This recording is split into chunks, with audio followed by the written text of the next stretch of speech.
ನಮಸ್ತೆ ಆತ್ಮೇರೆ, ನಿಮ್ಮೆಲ್ಲರ ಹಿತೈಷಿ ಆಧ್ಯಾತ್ಮಿಕ ಚಿಂತಕ, ಶಿಕ್ಷಕ, ಚಿತ್ತಚೇತನ ಸ್ನೇಹಿತರೆ, ಜೀವನ ದರ್ಶನ ಅನ್ನುವ ಕಾರ್ಯಕ್ರಮಕ್ಕೆ ತಮ್ಮೆಲ್ಲರಿಗೂ ಸ್ವಾಗತ, ಸುಸ್ವಾಗತ. ಇಂದಿನ ವಿಷಯ ದೂರದೃಷ್ಟಿ.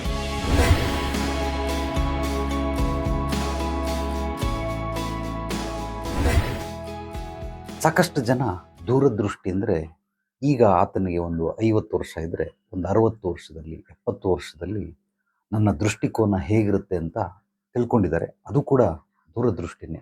ಆದರೆ ನಾನು ನಿಮಗೆ ಇವತ್ತು ನನ್ನ ಅನುಭವಗಳನ್ನು, ನಾನು ಓದಿರೋದು, ನೋಡಿರೋದು, ಕೇಳಿರೋದು, ಅನುಭವಿಸಿರೋದು, ನನ್ನ ಗುರುಗಳು ಹೇಳಿಕೊಟ್ಟಂತಹ ದೂರದೃಷ್ಟಿಯ ಬಗ್ಗೆ ನಿಮ್ಮೊಂದಿಗೆ ಮನಸ್ಸು ಮುಕ್ತವಾಗಿ, ಮನಸ್ಸು ಬಿಚ್ಚಿ ಹಂಚ್ಕೊಳ್ತೀನಿ. ಈ ಯುವಕರು ಕೆಲವರು ಮದುವೆಯ ಜಂಜಾಟದಲ್ಲಿರೋವಂಥವ್ರು. ಮದುವೆ ಆಗ್ಬೇಡಪ್ಪ, ಬಹಳ ಕಷ್ಟ ಕಣೆಯ. ಮದುವೆ ಆಗದಿದ್ರೆ ಹೆಂಗ್ ಗುರುಜಿ? ಸರಿ, ಯಾಕೆ ಆಗಬೇಕು? ಸುಮ್ಮನೆ ಅವನನ್ನು ರೇಗಿಸೋದು, ಚುಡಾಯಿಸೋದು. ಮದುವೆ ಯಾಕೆ ಆಗಬೇಕು? ನನ್ನ ವಂಶ ಬೆಳಿಬೇಕಲ್ಲ ಗುರುಜಿ. ಆದ್ದರಿಂದ ವಂಶ ಬೆಳೆಯೋದಕ್ಕೋಸ್ಕರ ಅವನು ಮದುವೆ ಮಾಡ್ಕೊಳ್ತಾನಂತೆ. ಸರಿ, ನಿನ್ನ ತಂದೆ ಹೆಸರೇನು? ಚಿಕ್ಕಣ್ಣ. ನಿಮ್ಮ ತಾತನ ಹೆಸರೇನು? ನಂಜಪ್ಪ. ಅವರಪ್ಪನ ಹೆಸರೇನು? ನಿಮ್ಮ ತಾತನವರಪ್ಪ. ಮುತ್ತಾತನ ಹೆಸರೇನು? ಮುತ್ತಾತನ ಹೆಸರು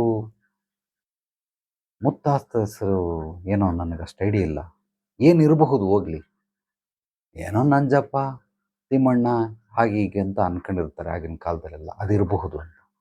ಅಲ್ಲಯ್ಯ, 2 ತಲೆಮಾರು ಹಿಂದೆ ನಿಮ್ಮ ಮುತ್ತಾತನ ಹೆಸರು ನಿನಗೆ ಗೊತ್ತಿಲ್ಲ. ನಿನಗೀಗ ಮದುವೆ ಆಗುತ್ತೆ, ವಂಶ ಬೆಳಿಬೇಕು ಅಂತ. ಆ ವಂಶದವರು ನಿಂತರನೇ ನಿನಗೆ ಹುಟ್ಟುವಂಥ ಮಕ್ಕಳು, ಮೊಮ್ಮಕ್ಕಳು, ಮರಿಮಕ್ಕಳು ತಾತನ ಹೆಸರೇ ಮರ್ತೋಗ್ಬಿಡ್ತಾರೆ. ಸೊ ಇನ್ನು ವಂಶ ಬೆಳೆಸಿ ಯಾರಿಗೋಸ್ಕರ ವಂಶ ಬೆಳೆಸ್ತೀಯ?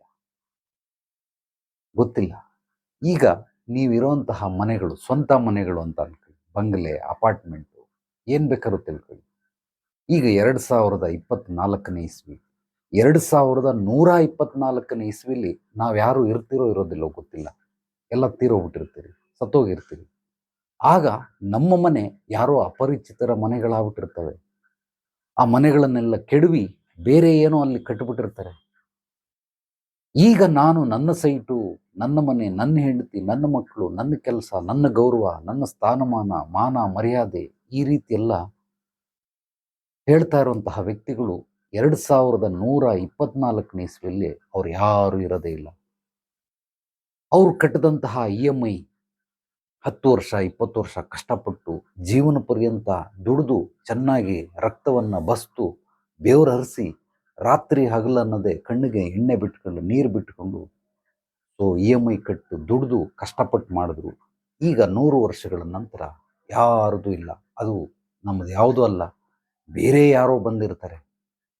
ನೀವು ಕಟ್ಟಿದಂತಹ ಪುಣ್ಯ, ನನಗಿದು ಪುಣ್ಯಕ್ಷೇತ್ರ, ಮನೆಯೇ ದೇವಾಲಯ ಅಂತ ಅಂದ್ಕೊಂಡು ಮನೆ ಕಟ್ಟಿದಂಥವ್ರು, ಅದು ಕಾರ್ ಶೆಡ್ ಆಗಿರಬಹುದು, ಹಂದಿ ಸಾಕುವಂತಹ ಗೂಡಾಗಿರಬಹುದು, ಆಗ್ಬಿಡಬಹುದು. ವಿಚಿತ್ರವಾಗಿರ್ತವೆ.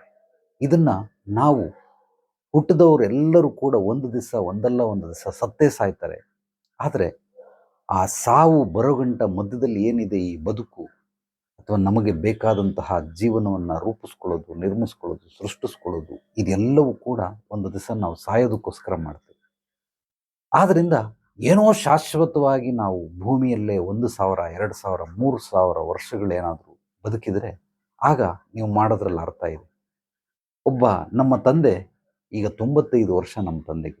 ಹಿಂದಿನ ಕಾಲದವರೆಲ್ಲ 100+ ಬದುಕ್ತಾ ಇದ್ರು. ಈಗ ಬದುಕೋದಿಲ್ಲ. 60-70 ವರ್ಷ ಬದುಕಿದ್ರೆ ಹೆಚ್ಚು. ಆ 60-70 ವರ್ಷಗಳಲ್ಲಿ ಸುಮಾರು 75 ವರ್ಷನೇ ಅಂತ ಇಟ್ಕೊಳ್ಳಿ. 25 ವರ್ಷ ನಿದ್ದೆಲೆ ಕಳೆದು ಬಿಡ್ತಾನೆ ಮನುಷ್ಯ. ಇನ್ನು ಉಳಿಯೋದು ಕೇವಲ 50 ವರ್ಷಗಳು ಮಾತ್ರ. ಆ 50 ವರ್ಷಗಳಲ್ಲಿ ವ್ಯರ್ಥ ಸಮಯ, ಸುಮ್ಮನೆ ಟೈಮ್ ವೇಸ್ಟ್ ಮಾಡಿದಂತಹ ಸಮಯ, ಒಂದು 25 ವರ್ಷಗಳು ಸಮಯವನ್ನು ವ್ಯರ್ಥ ಮಾಡಿಸ್ಬಿಡ್ತಾನೆ. ಇನ್ನು ಉಳಿದಿರೋದು ಕೇವಲ ನಮಗೆ 25 ವರ್ಷಗಳು ಮಾತ್ರ. ಆ 25 ವರ್ಷನ ನಾವು ಕಷ್ಟಪಟ್ಟು ದುಡಿದು EMI ಕಟ್ಟೋದಕ್ಕೆ, ಸ್ಕೂಲ್ಗೆ, ಮಕ್ಕಳಿಗೆ ಎಜುಕೇಷನ್ ಅಂತ ಹೇಳಿ ಸಾಲ ಸೋಲ ಮಾಡಿ, ಜೀವನ ಪರ್ಯಂತ ತೀರ್ಸಕ್ಕಾಗದೇ ಇರೋಷ್ಟು ಸಾಲಗಳನ್ನು ಮಾಡಿ ನಾವು ಈ ರೀತಿ ಎಲ್ಲ ಮಾಡ್ತಾ ಇರ್ತೀವಿ. ಆದರೆ ಯಾತಕ್ಕೋಸ್ಕರ ಈ ರೀತಿ ಮಾಡ್ತಾರೆ ಅಂದರೆ, ಅವನ ದೂರದೃಷ್ಟಿ ಎಷ್ಟರ ಮಟ್ಟಿಗಿರುತ್ತೆ ಅಂದರೆ 1000 ವರ್ಷಕ್ಕಾಗುವಷ್ಟು ದೂರದೃಷ್ಟಿಗಳನ್ನು ಇಟ್ಕೊಂಡಿರ್ತಾನೆ. ಆದರೆ ಅವನು ಬದುಕದೆ 60, 70, 80 ವರ್ಷ ಹೆಚ್ಚಂದರೆ ಆ 80 ವರ್ಷಕ್ಕೆ ಎಷ್ಟು ಅವಶ್ಯಕತೆ ಇದೆಯೋ ಅಷ್ಟನ್ನು ಮಾತ್ರ ನಾವು ಇಲ್ಲಿ ದುಡಿಬೇಕೇ ಹೊರತು ಅದಕ್ಕೆ ಮೀರಿ ದುಡಿದ್ರೂ ಕೂಡ ಅದು ನಾಳೆ ದಿವಸ ಪರರ ಪಾಲಾಗುತ್ತೆ.